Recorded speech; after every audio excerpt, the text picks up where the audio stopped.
Speaking of death,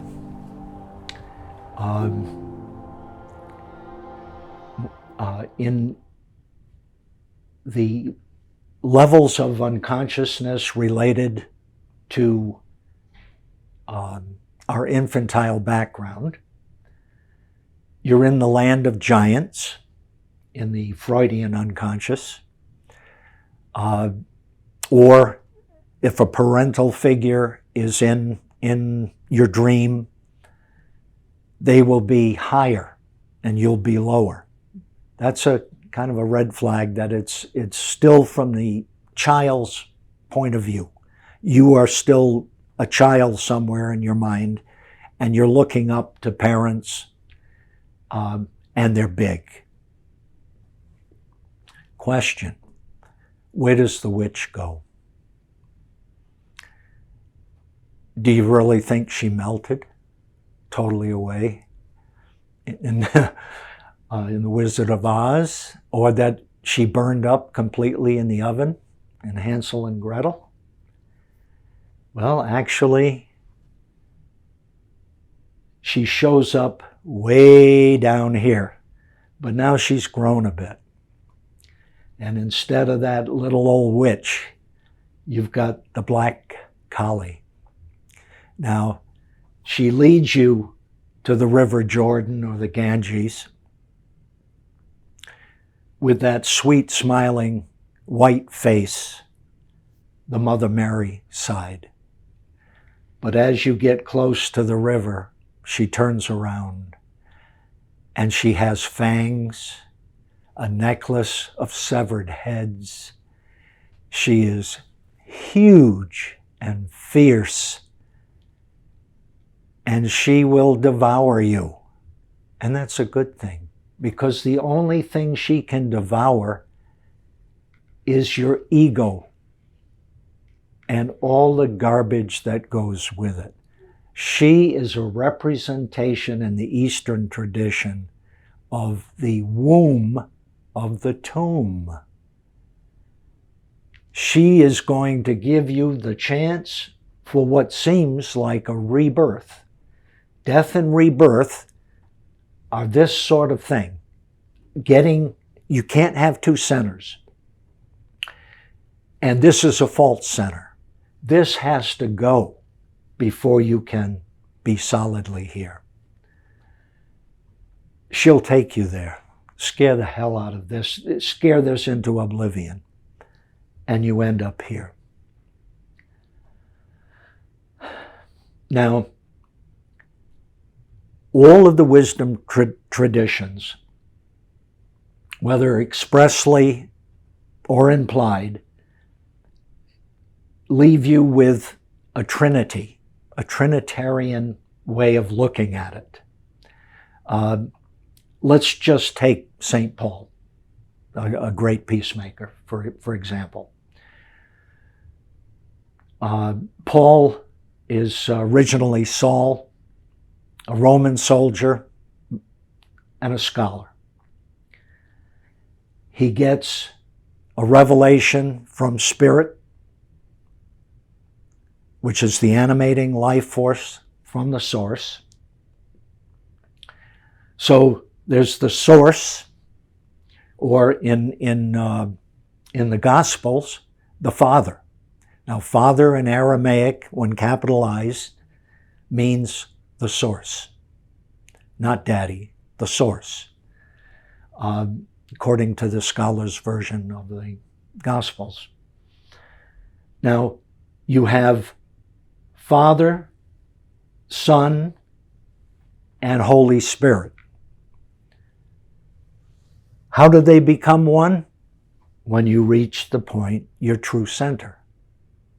You're at the source of Spirit. You're in atonement with the center and source. And if we hyphenate that, you get a sense of what it means.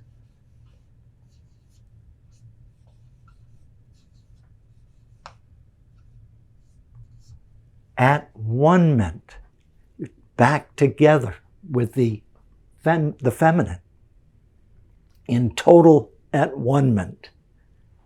Let's do this again. This time we'll do an Eastern version, the Buddha. Now, Siddhartha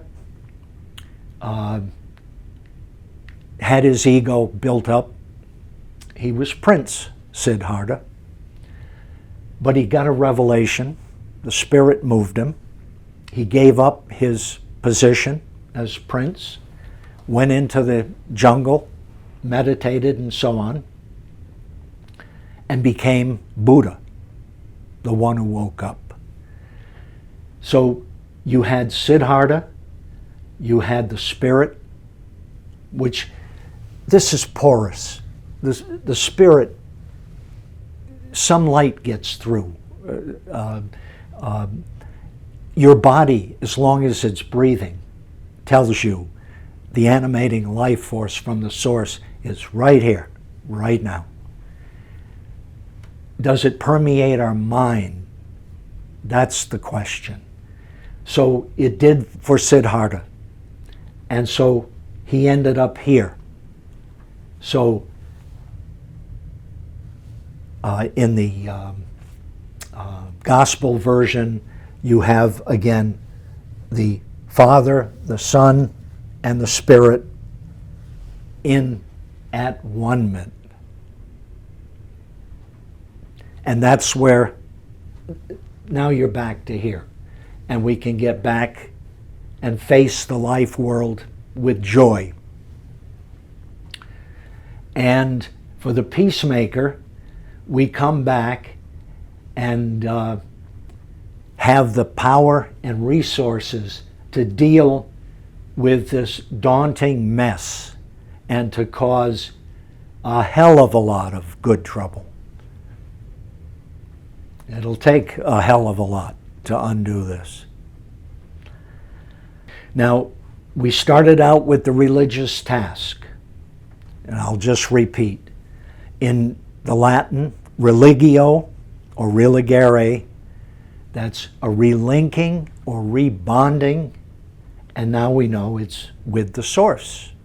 That's the task we're faced with now, and we have to go through, in some form, this perilous journey beneath the waves, and there'll come a river crossing, again, in mythical terms, and that's the point. If we can face the black Kali, and we end up here.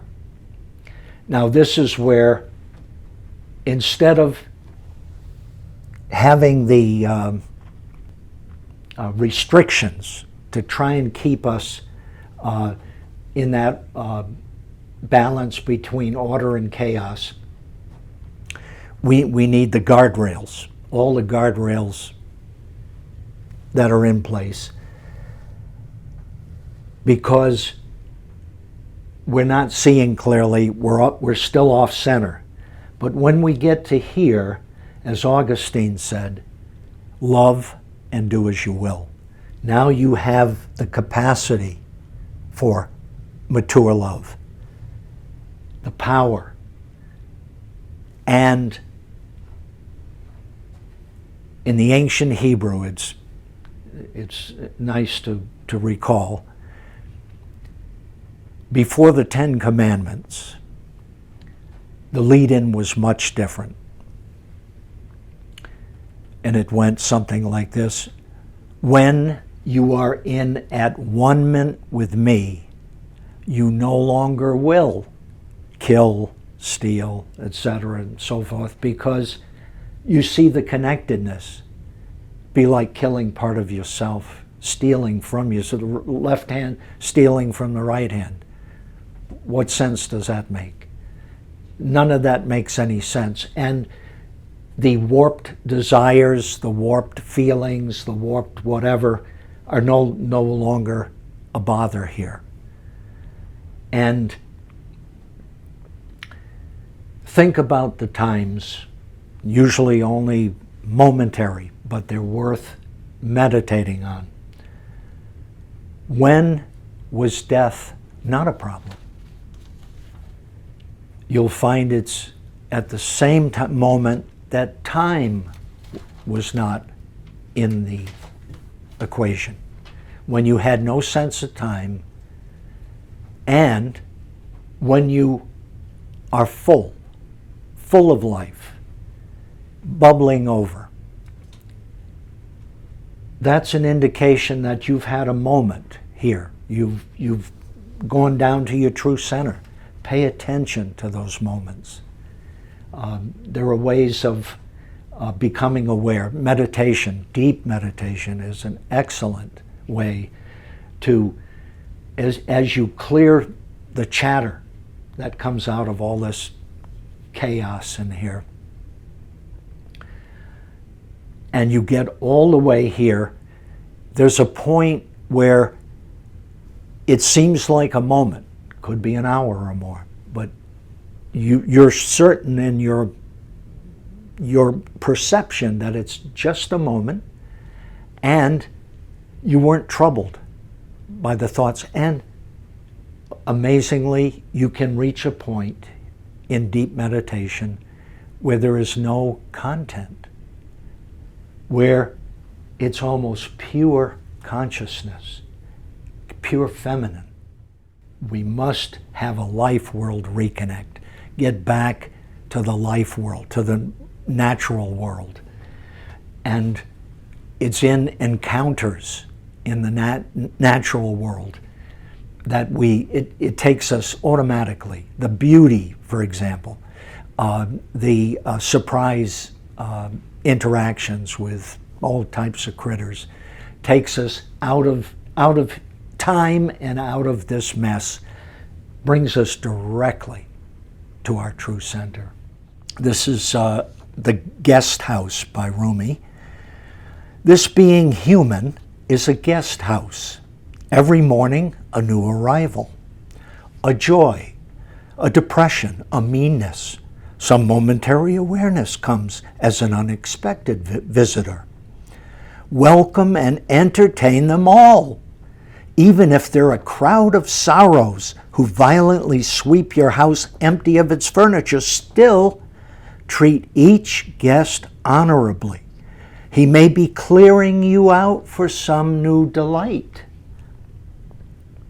The dark thought, the shame, the malice, meet them at the door laughing and invite them in. Be grateful for whoever comes, because each has been sent as a guide from beyond. That's spirit guiding you through.